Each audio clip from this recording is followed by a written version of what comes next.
From Cali to Tally, it's time to wake up. WarChant.com is your ultimate Seminole sports source, and this is Wake Up War Chant. Now here's WarChant.com's Aslan Hudjavandi and Corey Clark.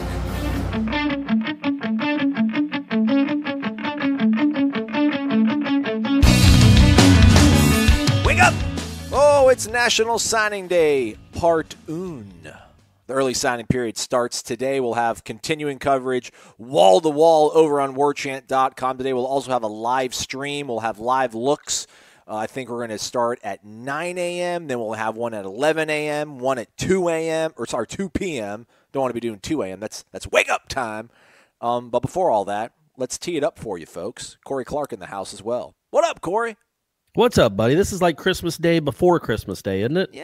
Yeah, man. It's like having a birthday in a wealthy family and your birthday's December 29th. And, like, you don't get chinced. You get both of them back to back. Boom, boom.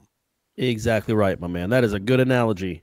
That's a good analogy. But, yeah, man, if you care about Florida State recruiting, and if you're listening to this show, I have to imagine you do, well, then your butt better be on War Chant this morning and all throughout the day. Yeah. Because it's going to be bang, bang, bang nonstop. What time are you getting to the to War Chant headquarters later on this morning, Aslan? They want me there at 6:30, brother. He's like, Willie Taggart's laughing right now. Like, oh, yeah, he's up. Yeah, this is normal time for him. But you see what I'm saying, folks? Oh, yeah. Aslan's going to be up at 6:30 in the morning. You're going to be up at 6, maybe 5:30. You probably got to cook yourself breakfast. I do. You know me. Yeah. You know me well. So you're going to be up at 5:30 in the morning to give the readers and the subscribers of warchant.com top-notch coverage, along with Gene and Ira and Michael. I'll dabble in there a little bit as well. Man, that just tells you the commitment we have, and you need to be on warchant.com. It's going to be an exciting day. Yep. Exciting day. A lot of faxes coming in. We're still doing the faxes. Rolling. And a lot of them we don't even PDF them, I don't think. I mean, I feel like you could PDF them and just send them via email, but I think they legitimately still use faxes. Anyway, those bad boys are going to be rolling in starting at like 7 in the morning, folks. Yeah. I can't wait. So be on War Chant. I can't wait. Yeah, that took me. Sorry, you're going to be hearing a lot of that. Every time another one comes in, you're going to hear that sound. It took me a little bit to get that up. Use the promo code WARCHANT30 if you're not already a subscriber. Join the family. You'll never leave. I mean, you can at any point. It's risk-free. You can leave anytime you want, but it's not Hotel California, but you're probably just not going to leave, though. I mean, I doubt it. I just doubt it. It just doesn't happen. Yeah, once you sign up to War Chant, you're kind of a member for life. Yeah, our retention rate is through the roof. Also, trying to equalize the audio. Somebody tweeted the other day, was like, "Hey man, Aslan, really love the show, but it's kind of annoying when I have to turn you up and then Corey down, or vice versa, because I'm not getting our audio levels totally in sync." But I'm trying. I understand. I read what's going on out there on the Twitter and everything. So we're trying our best. All right, we're also going to get Willie at 4 p.m. Probably sort of a recap of signing day, but we're not going to just sit there and talk about the recruits. We're going to ask him about the football team and things of that nature. Corey, what do you want to ask Willie when they hand you that microphone? And you're like, "Hey, Willie, been a while." I think I'm going to ask him if he was surprised by Walt Bell leaving.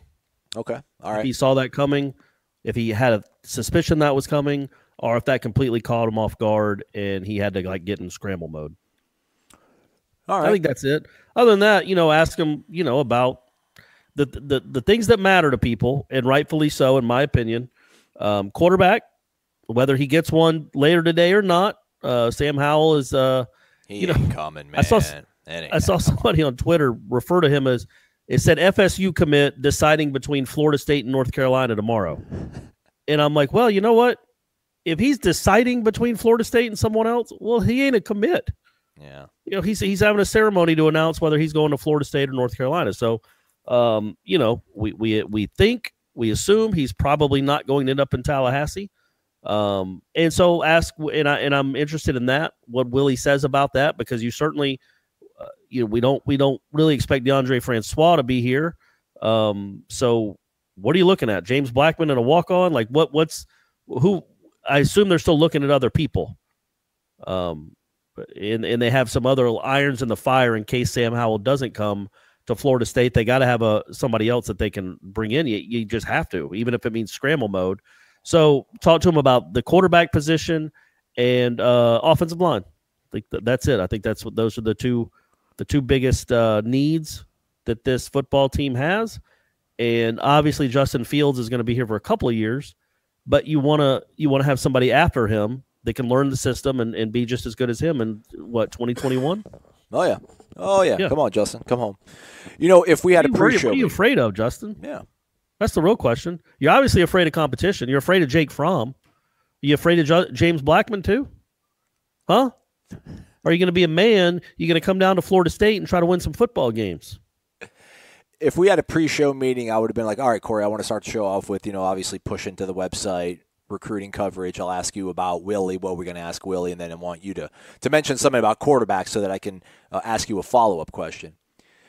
But we didn't do a pre-show meeting. We never do pre-show meetings. If you've listened to the show, clearly you know we don't do pre-show meetings because we're just kind of random thoughts and just venture off. So you're saying into it worked the out abyss. perfectly? Perfectly, for once, man. At what point is it too much to call out? Basically, call Justin Fields a coward if he doesn't come to Florida State? I mean, facts are facts. It may be a little too strong. Anybody can go to Oklahoma and win. Yeah, come on. Ohio State and win. Yeah. Good grief. They just churn out 10-win seasons all the time, and they're always winning Heismans. Yeah, man, go to Oklahoma. Be the third Heisman quarterback in the last 4 years at Oklahoma. Great, man. Great. You're not setting any standards there. Yeah. You come to Florida State, you turn a 5-7 team into a 10-2 team, buddy. The world is your oyster. Yeah. Or you can be a little scaredy cat and go to Norman or Columbus. Fine, whatever. Yeah, I mean, you can't go to Columbus. Who wants to live in Columbus? No offense to our friends in the Rust Belt. Shout out. Love you guys. But come on. He's from Georgia. He's from Alpharetta or wherever. You don't want to go to Ohio State. Yeah, he's from an Atlanta suburb, essentially. Yeah, you don't want to live in Columbus, Ohio. Yeah, come on. Huge, too big a school. Yeah. Shout out, though, to I didn't realize James Buster Douglas was from Columbus. I was watching that documentary last week, the 42-1 about him and Mike Tyson. Yeah. So, anyways, the question was going to be to you. I kind of want two-part, but the first part is, this is me, I guess, just trying to create conversation on December 19th when it's a slow time right now. To a certain degree, at least when it comes to football matters. Like if you could get the answer to one question, would you rather know who the next offensive coordinator is going to be, or would you want to know who's going to be the starting quarterback taking the first snap against Boise State and Jacksonville? Like I want to know the quarterback. I guess because we kind of know it's going to be Bryles, but it could be somebody else. And at that point, I want to know who the quarterback's going to be. Like, I got to know. Like, could it be DeAndre Francois? Like, could he really be the guy again? I need to know this. I need to be emotionally and mentally prepared. I mean, I just think that the fact that he graduated, the fact that there was somebody on Twitter, like maybe last week or something, saying they're going to be documenting DeAndre's journey and next step, that he retweeted. I don't know if it's still there, but I remember seeing that on Twitter. Oh, that happened? Really? Oh, yeah, for sure. So that leads me to believe that maybe his journey will not be just a spring practice in Tallahassee. There's something else going on there. Just everything around it, I would be surprised if Francois is still on campus. So, yeah, man, only because normally I wouldn't. Normally it definitely would be offensive coordinator. But you do have some viable pieces out there. The way college football is now, I don't like it. I've lamented it. I don't blame the kids that leave, except Kelly Bryant, just the way he did it. But I don't blame the kids for leaving and wanting to go play in college. As a Georgia fan, DJ Shockley stayed behind David Green for way too long. He was awesome the 1 year he got to start, but he had to sit for 3 years. And I mean, it was great that he did that, but I assume maybe 12 years later or 13 years later, in hindsight, he might have been, man, I should have gone to like Auburn or something. I could have played for 2 years and it would have been a lot of fun. Any rate, I just think the way college football is now, you do have these options just kind of out of the woodwork that you wouldn't normally think you have. So there is a Jalen Hurts out there. There is the kid from Arizona out there. There is Justin Fields out there. And I know I joke, I would be surprised if he came to Florida State just because of, 12 and 13 in the last 2 years. But it's certainly an option. And so that's where usually it would be offensive coordinator. But in this particular year, with those names out there and so much uncertainty at the position, yeah, man, I think quarterback is what I'm more interested in. All right, good. We're on the same page. I'm looking at his Twitter feed, and I do see this video. I'm trying to actually see who this guy is, where he's from, but I can't find. But there is a a trailer. I'm not listening to the audio, obviously, because I want to listen to my guy here, Corey Clark, talk. But it does say a trailer of what is to come over the next few weeks. Excited to work with DeAndre Francois and document his journey from day one. Stay tuned. So it might be that he's going pro. Who knows? Yeah. I mean, that's always an option too. The rebirth. I mean, is he going to get exponentially better, substantially better by playing 1 year at wherever, Tennessee, Valdosta State, UAB, UTEP? I mean, or is he going to try it now? I don't know, but it leads you to believe that it's not going to be at Florida State, right?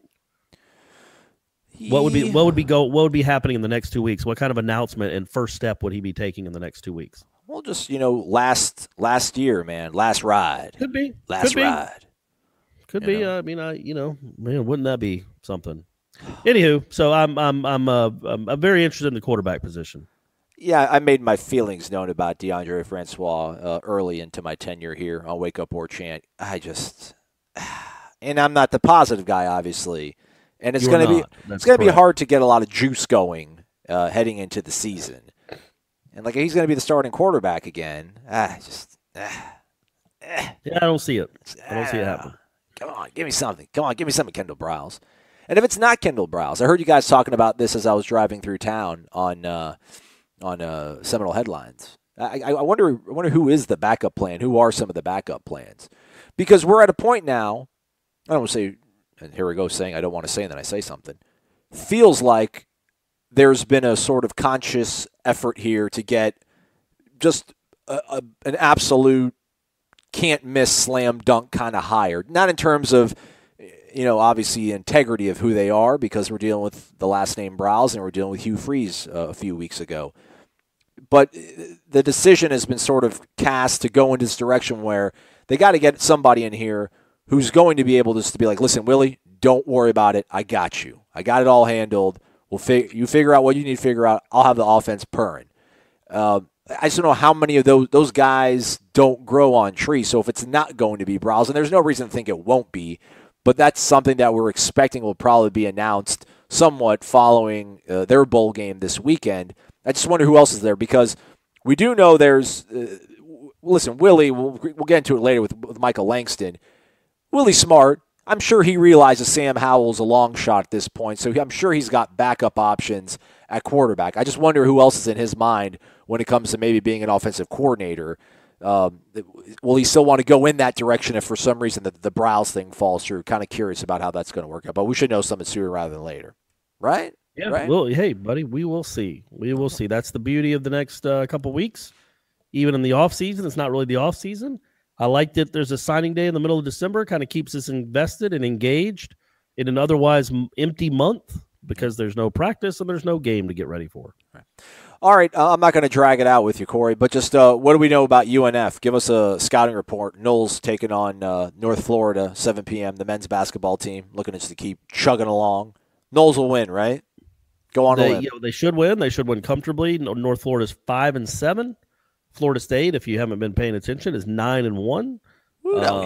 So yeah, I would think that Florida State should win this one, pretty comfortably. But you never know, Aslan. That's the thing, right? Yeah. Isn't that the thing I've been telling you all along? They don't play games on paper, my man. They don't. They don't at all. They play. You know where they play them? Where? On a court. Oh yeah. Or on a field, I guess. Yeah. So yeah, man. I mean, we don't know. We just don't know. We don't. All right. Here's what we don't know for sure. We're going to be on call for you.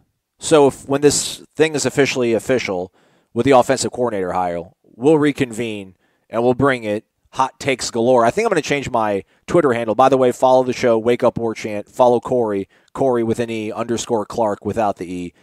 I think I might change my handle, Corey, to Hot Take Haji. What do you think about that? That sizzles, right? Hot Take Haji? Yeah.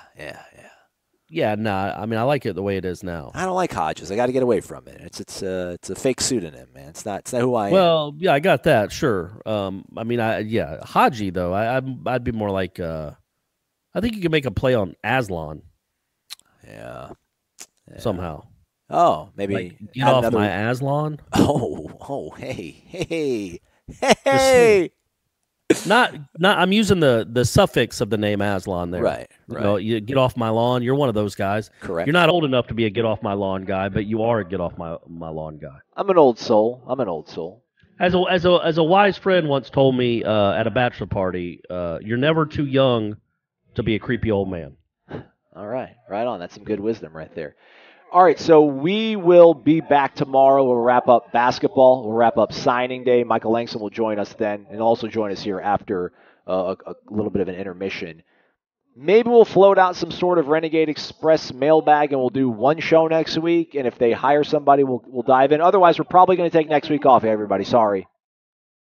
Okay? Yeah, Christmas holidays. We got to rest. Got to rest it up for the big push in January for more football. Obviously, figure out who the offensive coordinator will be, and get ready for the ACC basketball season, spring football, the other signing day. There's still a lot of reasons to listen, and obviously to be a member of WarChant.com. I'm really pushing it today, aren't I? You're doing a great job. I'm proud of you, man. Selling it. Proud of selling it. It's my co-host. But today is the day. Like, I've never been huge into recruiting, but when I first joined WarChant way back in 01. This was the day. Well, I mean, it wasn't this day because it was in February, but signing day was always a really fun big deal. Get up and see who's committing and commiserate with all your fellow Knoll fans. So yeah, now's the time, folks. Get on over to warchant.com. Do it. All right, thanks, Corey. We'll step aside. After this, we'll have Michael Langston give us a final home stretch preview of what to expect on signing day. It's Wake Up War Chant. Coming right back. You're listening to Wake Up War Chant, all Knowles, every day. Now back to Corey and Aslan.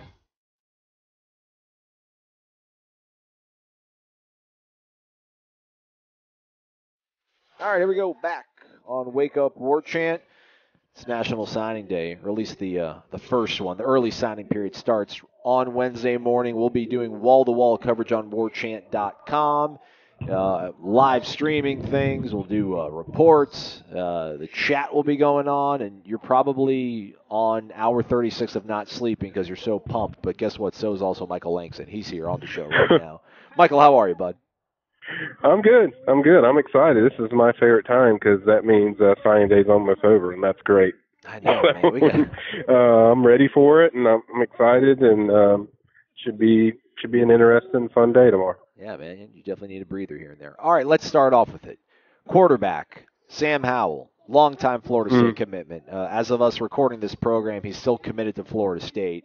It does seem unlikely that he does come to Tallahassee. If that's the case, does Florida State, is there anybody they can maybe scoop on Wednesday, or will they have to wait it out until February? Are those the options they have? Well, that I don't know as far as the timing of their next guy, but I do know they're definitely involved with 3 or 4 really high-profile guys from what I hear, pretty solid quarterbacks. One was brought to my attention on Tuesday, and that was Ole Miss commitment, Grant Tisdale. He's from Texas. When I looked at, he seems like he has a connection with Kendall Browse, who's certainly been the name as far as offensive coordinator. I think Houston already offered him, and so there's some kind of relationship there. And then two, my Ole Miss contact had told me that Ole Miss has not talked to him in a little while. So, and he just followed some FSU coaches, and they followed him. So there's certainly, a little bit of buzz there. So that's the guy I kind of would keep my eye on. There's another one out there, but I don't want to reveal his name right now. It's not, I'm just going to wait on that. But the point is, there's going to be several options. And yes, I do believe, as I said the other night, that Sam Howell is probably going to go to North Carolina. I think the writing's on the wall. And he's pretty much, his family had pretty much given away that, it's, when you make another decision, you're likely not committing back to the team that you're already supposedly committed to. So, yeah, I definitely think he's going to head to North Carolina. All right. Moving on then. Obviously, a lot of guys will be committing on the early signing period. February, it will also offer up some players. Do you ultimately think the meat and potatoes, the nuts and bolts, like the foundation of this class, is going to be signed on Wednesday, or will it be a lot of guys coming in February and signing on that period? I think the majority of the guys will sign. There's going to be about 3 or 4 that won't sign. The guys that won't sign that we know of right now. Yeah, Nick Cross is going to sign in February. I still think FSU feels really confident he will sign with them. And then you have Quayshawn Fuller, defensive end from Fort Myers. He will sign in February because he wants to go through the visits. And I think there's two more. I can't remember off the top of my head, but there's like four. The rest of the class is likely going to all sign. So you're talking about, and this is before if they pick up additional guys tomorrow, but I would say about 14 to 15, maybe 16 guys are going to sign tomorrow. All right. Or Wednesday. Do you know a number of, is it going to be, are they going to try to max it out at 25, or are they going to come in underneath that number, you think? I thought I had a number early on, which was like 21 to 23, but now I don't really have a number. Right, it could be up to that, I think, a number you just gave, 25, or it could be a little higher. I don't know. I haven't been given an exact number. I never like doing this. The thing is, you got to remember is you're going to have some guys that enroll early so they can count towards another class. So you don't even have to count them towards this class. So you might have your numbers high, but the actual guys that are in this class, which they're going to figure out later, might not count towards this class. They can count it towards the next class. You know, I don't want to do this to you here. Michael Langston, recruiting analyst for WarChant.com and Rivals.com, because I know how passionate people are that follow recruiting. When they hear a kid's name and then it looks good for Florida State and they don't come here, they totally lose their mind. I get it. I was there. Is there like a dark horse guy? Is there somebody out there that Florida State's involved with, but a lot of people think is going elsewhere that you might not be surprised if they end up coming to Florida State? I think that's a perfect example. That's a good question. I think the guy that I would circle the most would be linebacker Derek Hall. Ooh, and I'll take nobody's that. really giving them a chance.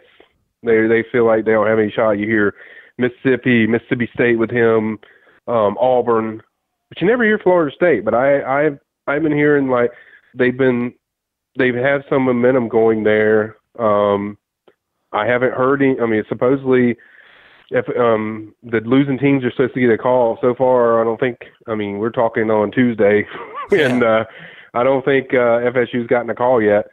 So I really think that they're a factor. And that would not surprise me if somehow that Hall went there. But I will say a lot of those schools that I just mentioned with Ole Miss, Mississippi State, and Auburn, they're all in FSU. I think they're all clunked together. It's really close.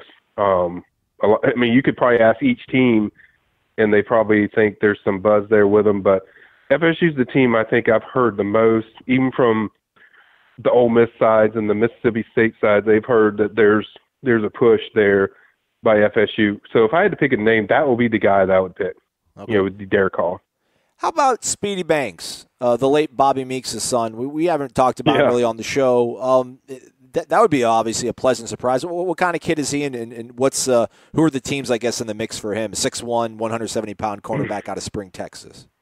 Yeah, he's the guy they really, really want. I mean, I would say out of their remaining uncommitted DBs, he would probably be the guy out of everyone that they'd want the most. On who he favors, it depends on who you ask. I mean, I think from the FSU side of point of view, I think FSU thinks it's FSU and Alabama, which is shocking because most people think there's a very high probability he goes to Texas A&M. It's like everyone's targeted him to go to Texas A&M, and no, I would probably side that way because the Alabama side seems to think that Texas A&M is going to win out, and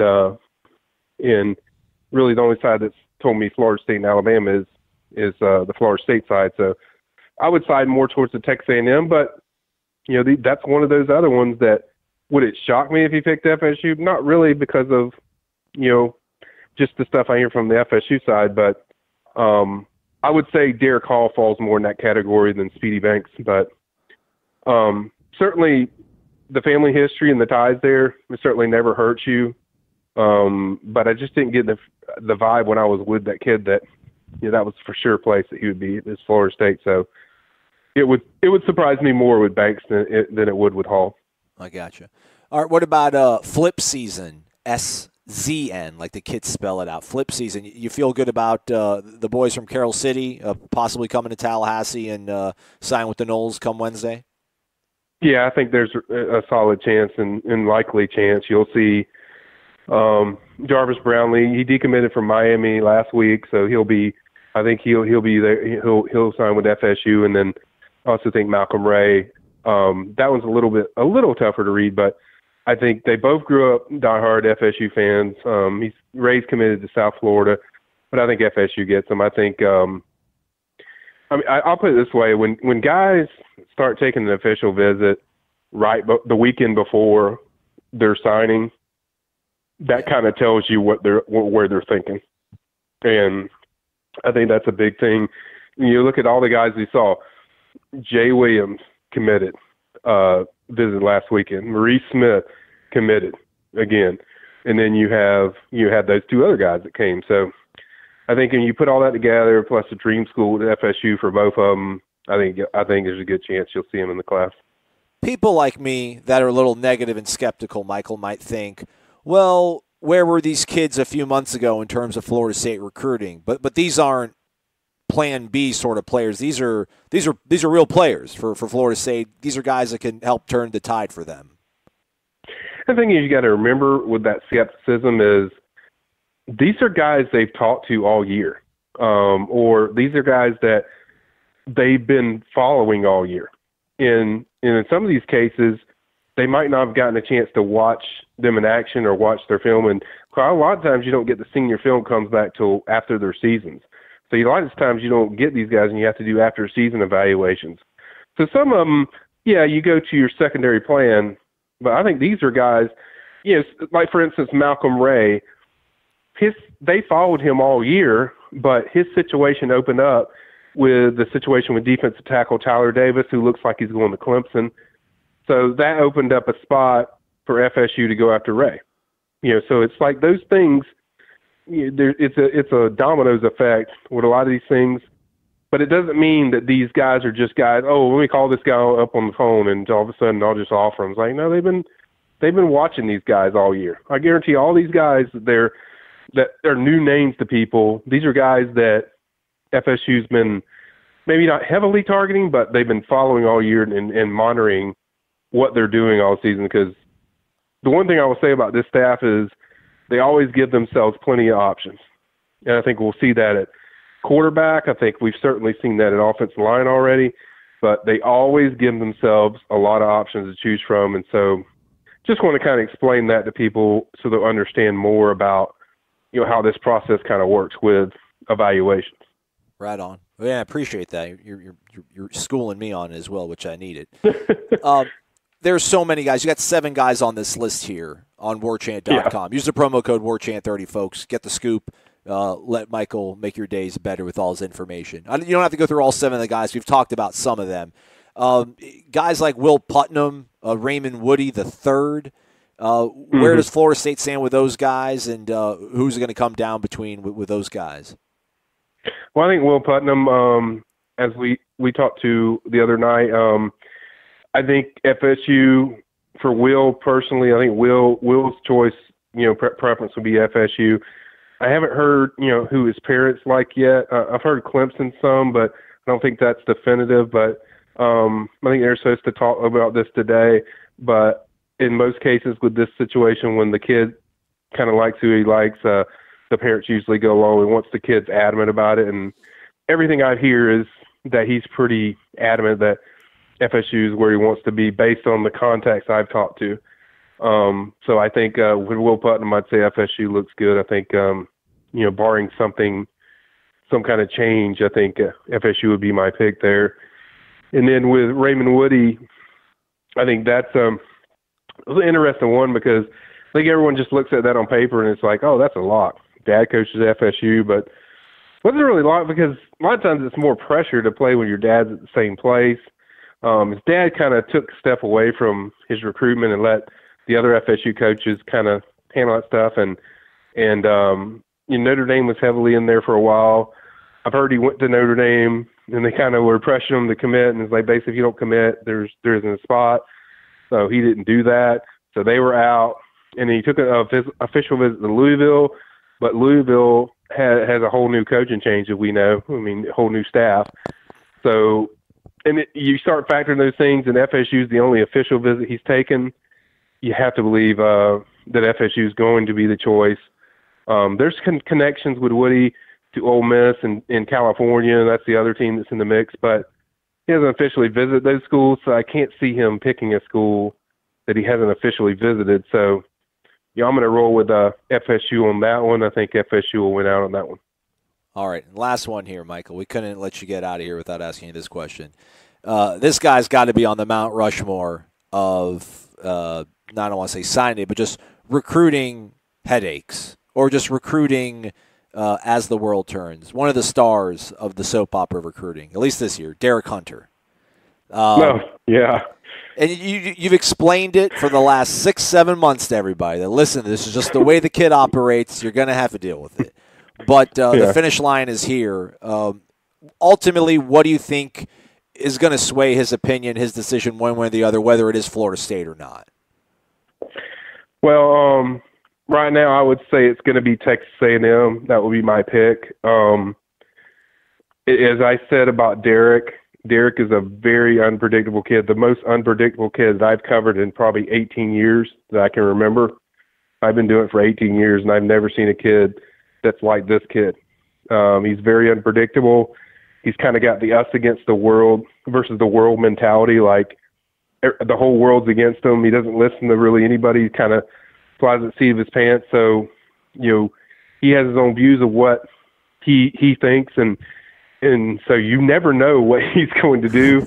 I think right now he would go to Texas A&M, but I talked to some of my contacts at Fort Myers, and they're like, we would not be surprised if he comes in there and and goes somewhere totally different in Texas A&M. Even though I had heard he's talked to Texas A&M and told them, "Hey guys, I'm coming," and I've heard he's talked to FSU and indicated he's not coming. But with Derek, you never know. I have never seen a kid that's like this. I've never dealt with a kid that FSU's recruiting that is completely like this kid. Yeah. He's just totally. You usually have structural people around him, and it isn't by trying. Dunbar High School does an incredible job. I know a lot of people there. It's a fantastic high school. It's a very well run, very great academic school. But Derek just doesn't listen to anybody. It's just he kind of does his own thing, and maybe that's because his mom died at an early age. He's had a lot of people die in his life. He stays with his dad, so maybe he feels like he has to be a loner, and that's the way he's gone as far as life. But with Derek Hunter, the biggest thing I can say that describes him is he is unpredictable. But if I was making a pick based on confidence right now, I'd go with Texas A&M. Gotcha. How does he stack up to Quayshawn Fuller? Is Florida State in good hands if they do end up holding on to Fuller? I think FSU's in really good hands with Fuller. He's more ready to accept the type of coaching he would get. Not that Derek isn't. I just think Quayshawn's a little bit better in that area. But Quayshawn's more of a defensive end, whereas Derek's more of a defensive tackle. One thing I learned about this is if Hunter does go to Texas A&M, this will be the first time in Odell Hagen's history of being a coach at FSU that he's had a kid decommit from him. So that tells you the kind of historic moment we're talking about that could happen. But Fuller, I think, unlike Derek, Fuller that's his dream school, childhood favorite. Mom, there's a lot of structure in his life. Mom loves FSU. She's a big, big FSU fan. Obviously, she's going to support Quayshawn wherever he goes. But I think at the end of the day, as long as he's a priority to FSU, and it sounds like everything he is, not to mention FSU is going to get the last official visit, I think, FSU, he will sign with FSU. Yeah. I was going to say that Marcus Thomas kid, back in 2002 in Florida, but he was never committed to Florida State. Yeah, that's crazy. Right. How can you say no to Odell after you say yes to Uncle Odell? You can't turn your back on Odell. Guys that are personal Odell guys, I was talking mainly at defensive tackle, that he was responsible for. Odell's never had a decommitment. Yeah. Which is amazing. That's an amazing stat. But it also tells you the type of person that Odell is and how real and genuine he is with a lot of these kids. So if that did happen, that would definitely be a historic thing. But it's recruiting, and I'll say this, like I've been doing it for 18 years, and Aslan, there's something every year that surprises me. Yeah. So that's why we love it, man. You're always going to be surprised by something. You think you've seen everything, and then something like, this year happened. This has been a crazy year for the early signing period. I mean, you have a quarterback that, was going to sign with you. Then your offense coordinator leaves, and then just all this stuff going on at once, and season FSU's gone through. It's just, I've never seen a recruiting season that's like this one. It's weird, but that's why we do it. It's fun, it's passionate, and you never know what to expect. You never know. Well, we'll know soon enough. Signing day approaches. Michael Langston, recruiting analyst for WarChant.com, joining us here on Wake Up Warchant. By the way, shout out to True Thompson, right, Michael? He's been committed for 4 years and hasn't done anything besides say that he wants to be at Florida State. So shout out to that young man. Yeah, I mean, he's awesome. I mean, especially True's parents. I mean, they're great people. I've never seen a kid, probably since Derwin James, that is just so locked in like this kid. Like, this kid never thought about any other school. And if you spend time around the kid, he's just fun to watch. I mean, we were watching that kid when he was 14 years old out there at FSU camp. And he gets an offer from FSU. And then it's like, okay, yeah, you got an offer from FSU, but, who knows if you're ever going to see that kid again or they're going to get him. And then he commits. And then, he's been committed for 3 years or something like that, 4 years. Yeah. And it's like, you don't usually get those that often. So, yeah, big shout out to him. I agree with you. Thank you. All right, man. Michael, thanks for your time. Everybody, thanks for listening. Head over to WarChant.com. Get the very latest on National Signing Day. We'll talk to you tomorrow. Thanks for listening. WarChant.com is the ultimate inside source for FSU football and recruiting. And now you can get in on the action for free for an entire month. WarChant.com is offering a risk-free 30-day trial subscription. Get full access to the #1 website covering the Seminoles just by entering the promo code WarChant30. That's WarChant30. Sign up and get in on the world's most active FSU message boards. Receive breaking news, stories from our award-winning staff, plus get exclusive interviews and videos. Just enter the promo code WarChant30. WarChant.com, your ultimate Seminole sports source.